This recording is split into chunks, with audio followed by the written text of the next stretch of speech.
Okay, welcome students. So today we are going to see about volume, pressure and temperature relationship. Under that, Boyle's law, Charles law, gas equation, then about Gay-Lussac's law, and also about the graph for Boyle's law and Charles law, and also about some numericals based on relative molecular mass, how to calculate relative molecular mass, relative atomic mass, and tricks.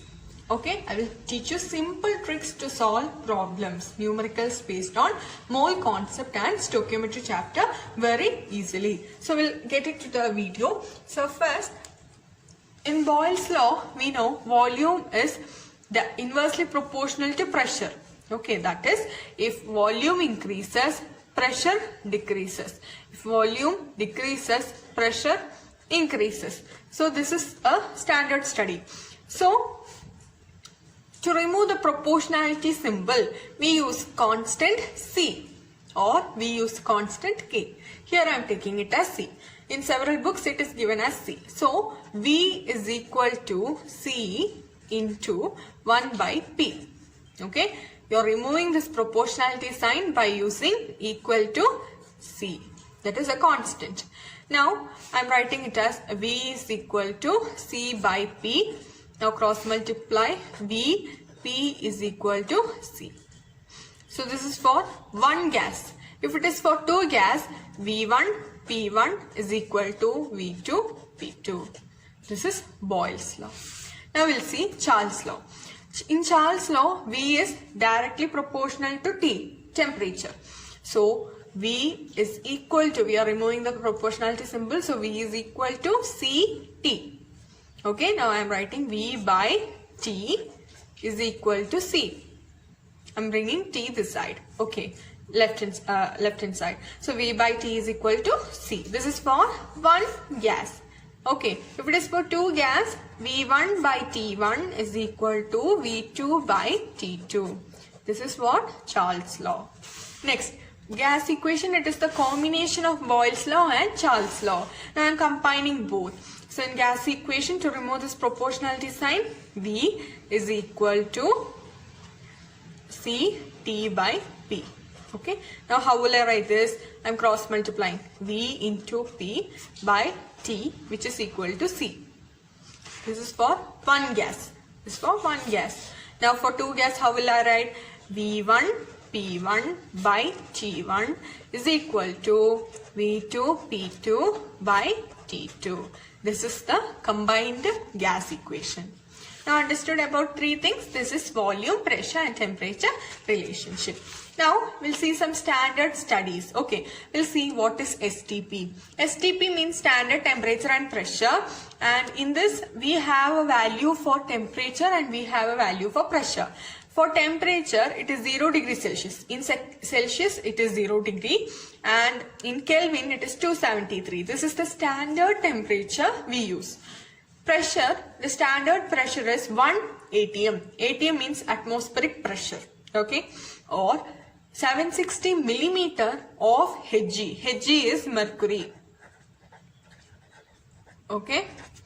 Or 76 centimeter of Hg. This is the standard unit or standard values for pressure. Okay. Next is about absolute scale or Kelvin scale. About absolute scale or Kelvin scale in detail I will be telling you in another video which I will be uploading very soon. So just understand it is a scale. Okay. In a thermometer or anything, in that scale will be present. So that scale will have absolute zero as its starting point. So you'll have a doubt, what is this absolute zero? So absolute zero is nothing but 0 Kelvin or minus 273 degrees Celsius. This is absolute zero. 0 Kelvin or minus 273 degrees Celsius. So either it will start from minus 273 degrees Celsius or 0 Kelvin. If it is starting with this, then you can tell that scale as absolute scale or Kelvin scale. Now we'll see what is Gay-Lussac's law of combining volumes. How Gay-Lussac found this law means, what Gay-Lussac did, he took hydrogen and he took oxygen. Both combined, we will get water. So 2 volumes of hydrogen combines with 1 volume of oxygen to give 2 volumes of water. This is hydrogen. Okay. This is oxygen. This is water. So he built a ratio 2:1:2. Okay. He measured these ratios in volumes. Now from this you can say what is Gay-Lussac's law. When the gases react, they do so in volumes. They do so in volumes, and those volumes bears a simplest ratio to one another and to the volume of the gaseous product. There is the condition, provided that all the volumes are measured at STP condition, that is same temperature and pressure. Okay, and in this case, Gay-Lussac's law, it has an important note that it is applicable only for gases. Only for gases. Okay, so here it is a beaker. Inside beaker we are having gas molecules pressing, and these gas molecules are compressed by a piston. Okay, and initially you can see this piston is not compressing the gas molecules much, but in the second case you can see it is compressed a lot by the piston. Okay, so in first case this gas molecules are at a volume V1. Volume is V1, initial volume. Okay, so it is being compressed, and the pressure is P1. Initial pressure is P1. Now in the second case, when it is being compressed, the volume is changed from V1 to V2. Okay, because it is compressed, so its volume got decreased. What happened to the pressure? Pressure is increased. Pressure now it is P2. So you can easily find out. So initially the gas is having volume V1 and pressure P1. Then what happens to the volume? It becomes V2 and pressure is increased. So initially the volume V1, volume was increased, V2 got decreased. P1 it was less, then P2 got decreased. So from this you can understand volume and pressure, it is inversely proportional. When volume increases, pressure decreases. When volume decreases, pressure increases. Okay. Next, for Charles' law.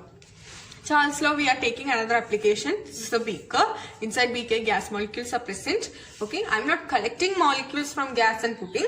It is just in a gas itself the molecules are present. So the gas is actually present in this beaker. Okay, so what happens to the gas molecules? It is burned using a lamp. Okay, we can use any lamp. Okay, it is being burned. Initially, it is not burnt much. Only a slight temperature is given. You can see temperature is less initially. And these gas molecules are having a volume. There is a piston. Okay. Now, in the second case, you see what happens to the volume? It increases. Volume increases. Why? Because the temperature is more. You see first lamp and second lamp, you see the difference? Temperature is given more. Lamp is lit more. So what happens to the gas molecules? It tries to expand. Once it expands, it comes out. You can see how it is coming out, right? Yes. So it pushes the piston up. It is making the piston move up. Why? The gas molecules need space to accommodate. This is because of temperature rise. So from this, what can you understand? Initially volume was less, temperature also was less, V1 is less, T1 is also less. In the second case, when temperature increases, volume also increases. So when V2 increases, when T2 increases, V2 also got increased. So from this you can understand volume is directly proportional to temperature. That is, when volume increases, temperature also increases. This is an application for Charles' law. I hope you are clear with Charles' law and Boyle's law application. Now we'll see next how to find the relative molecular mass. Okay, relative molecular mass. So before knowing how to find relative molecular mass, you should know the atomic masses of each separate elements. So here is a small trick table. You have to learn the atomic mass of separate elements. To find the relative atomic mass of a compound, because a compound, it is made up of 2 or more elements. So first, these are the simple things, simple elements which they ask in most of the questions. So if you're thorough with this table, it's more than enough. Okay, it's not necessary to learn the whole periodic table elements. Okay, so first hydrogen, it's 1, atomic mass is 1 AMU. The unit is AMU. Okay, atomic mass unit.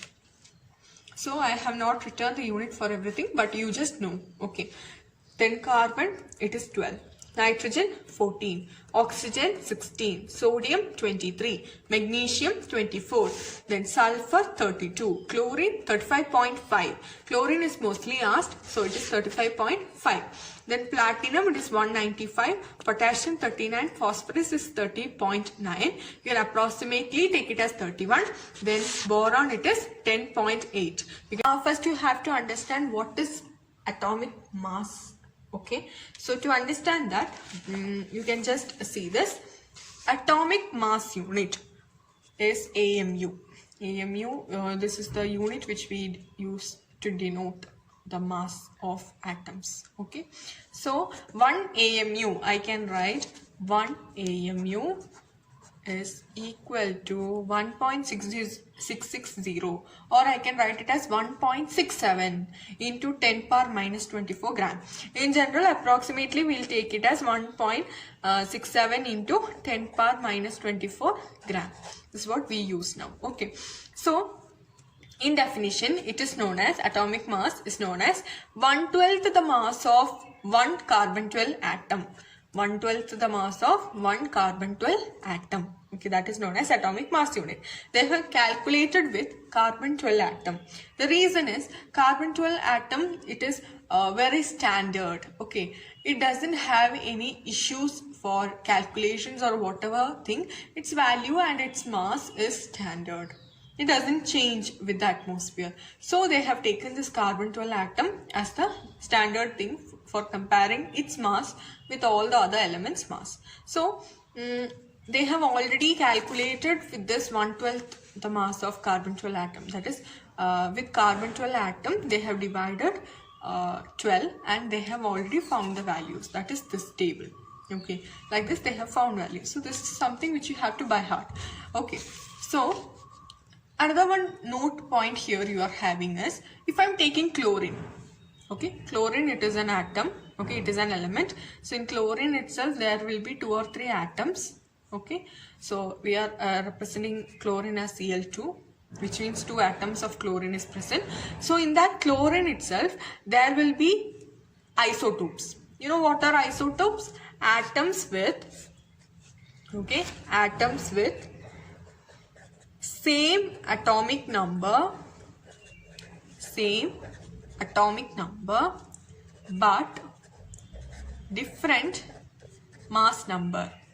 So I have denoted the symbol alone. That is known as isotopes. Okay, so there are isotopes. If I take hydrogen, there are isotopes.